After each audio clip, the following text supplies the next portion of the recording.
Pagi anak-anak. Pagi. Oke, Assalamualaikum warahmatullahi wabarakatuh. Waalaikumsalam warahmatullahi wabarakatuh.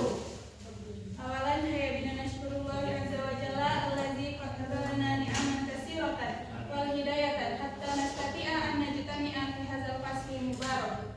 Saniyan salatuhu wa salamuhu ala sayyidina Muhammad. Waalaikumsalam. Baik, di sini berjumpa lagi dengan Ibu di materi pernikahan. Nah, di materi pernikahan ini ada yang tahu apa itu pernikahan? Tidak tahu.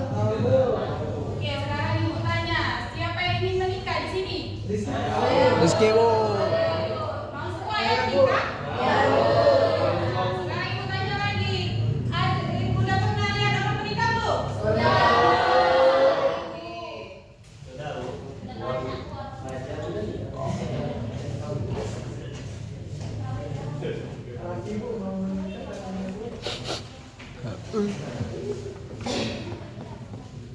Coba apa itu pernikahan? Ada yang tahu?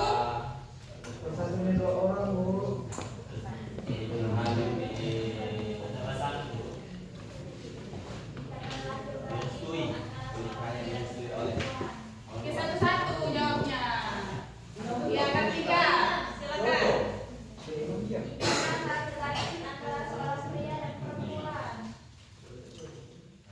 Oke, ketiga. Sudah bagus. Ini Ibu akan menjelaskan apa itu pernikahan. Secara bahasa, nikah itu berarti berkumpul atau bersatu. Secara istilah, nikah adalah akad atau ikatan suci yang menghalalkan hubungan antara seorang laki-laki dan seorang perempuan.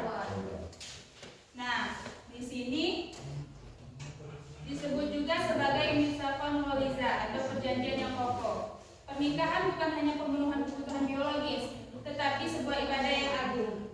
Nah, jadi di sini kalau seorang laki-laki dan perempuan sudah melakukan akad, berarti dia sudah sah untuk hidup bersama atau tinggal serumah, melakukan aktivitas-aktivitas yang lainnya.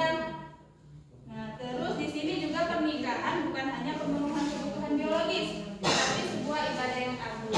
Jadi di sini pernikahan itu bukan cuma sekedar untuk memenuhi kebutuhan jasmani saja, bukan sekedar untuk hubungan suami istri, tetapi di dalam pernikahan terdapat tanggung jawab, kasih sayang, cinta, terus kejujuran, saling menjaga dan bertujuan untuk mendapatkan ridho Allah Subhanahu wa taala. Nah, sekarang tujuan pernikahan. Sebelum Ibu jelaskan, coba Ibu tanya, mengapa sih kita harus menikah? Karena itu ibadah. Satu-satu. Kenapa?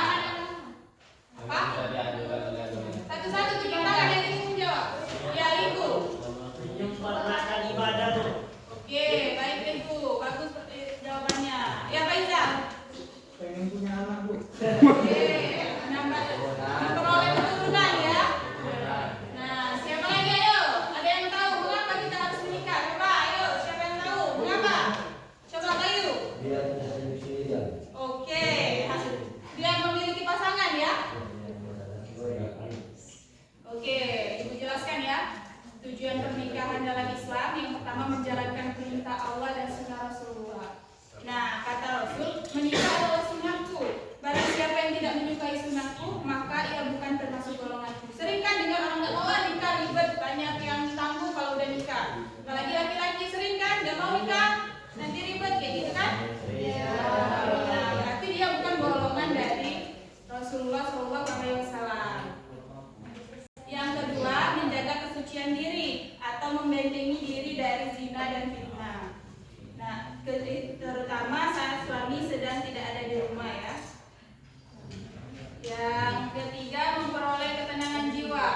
Sakinah menciptakan keluarga yang penuh ketenangan, cinta dan kasih sayang. Sering kan kalau orang baru menikah itu didoakan semoga keluarganya sakinah, mawaddah dan warahmah. Sering kan? Nah, sekarang Ibu tanya, apa pengertian sakinah, mawaddah dan warahmah? Coba. Ya, Putri Mary silakan. Selamat, nyaman dan tenang. Oke. Ada yang ingin menambahkan? Imran, silakan. Menurut saya sakinah mawaddah warahmah itu bahagia dunia dan akhirat.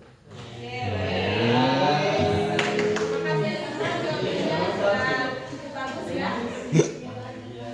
Nah, jadi memperoleh ketenangan jiwa atau sakinah mawaddah warahmah ini memperoleh sakinah itu ketenangan ya, memperoleh keluarga yang penuh dengan ketenangan. Sedangkan mawaddah itu cinta, memperoleh keluarga yang penuh cinta dan penuh kasih sayang atau warahmah.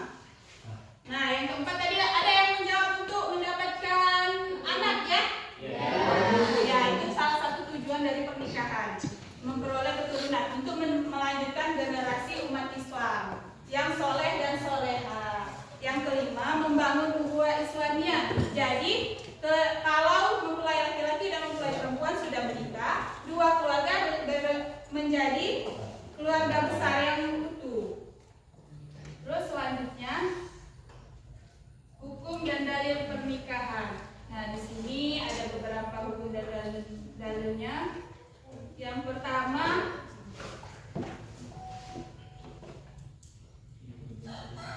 wajib bagi pernikahan itu apabila mampu finansial dan fisik dan sangat khawatir akan terjerumus ke dalam zina jika tidak menikah, maka dia harus menikah karena dia wajib ya.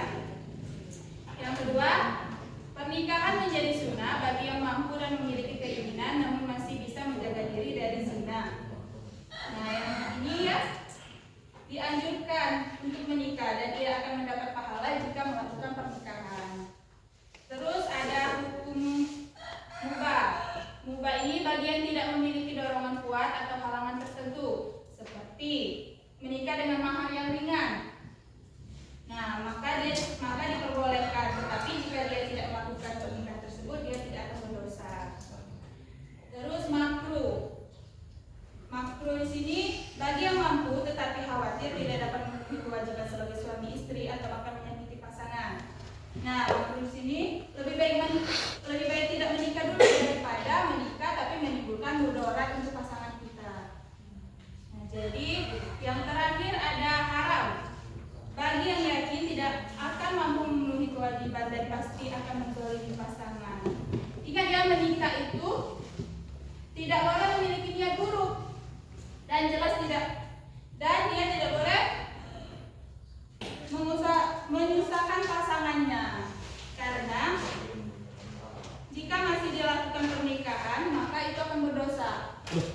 Jadi kalau kita menikah itu kita tidak boleh berniat buruk ya. Terus ada dalil dalam Quran surah Ar-Rum, dan di antara tanda-tanda kekuasaannya ialah ia menciptakan untukmu istri-istri dari jenismu sendiri supaya kamu cenderung dan merasa tentram kepadanya dan dijadikannya di antaramu rasa kasih dan sayang.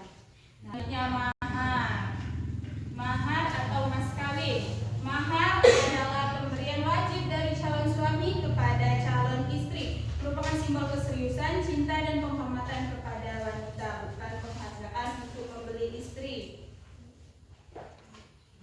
Yang tahu apa saja bentuk mahar? Uang. Ya, uang. Satu. Apa lagi? Perhiasan. Ya, apa lagi?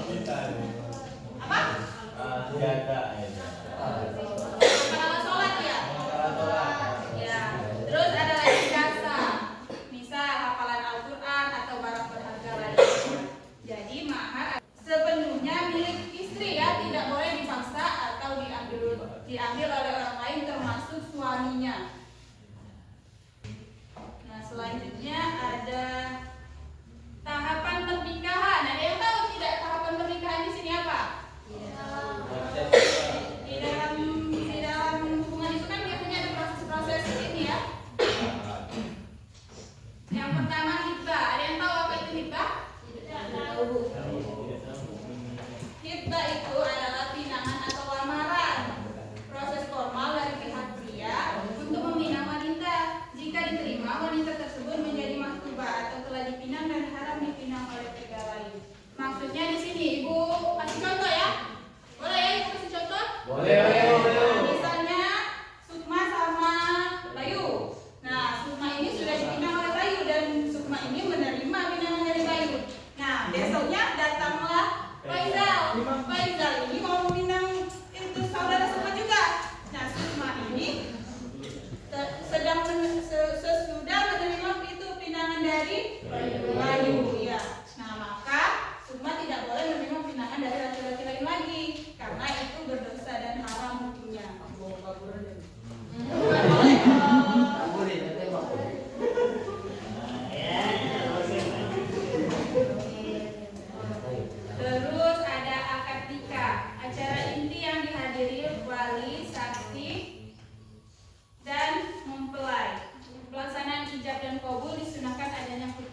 kan melihat nikah sebelum ijab dan kabul biasanya ada khutbah nikah.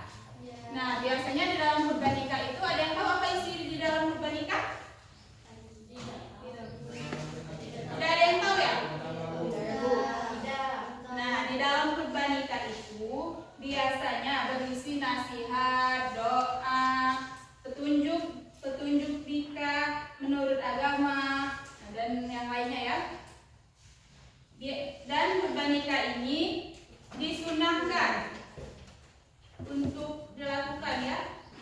Terus ada resepsi pernikahan. Tujuannya mengumumkan pernikahan kepada publik agar tidak timbul fitnah.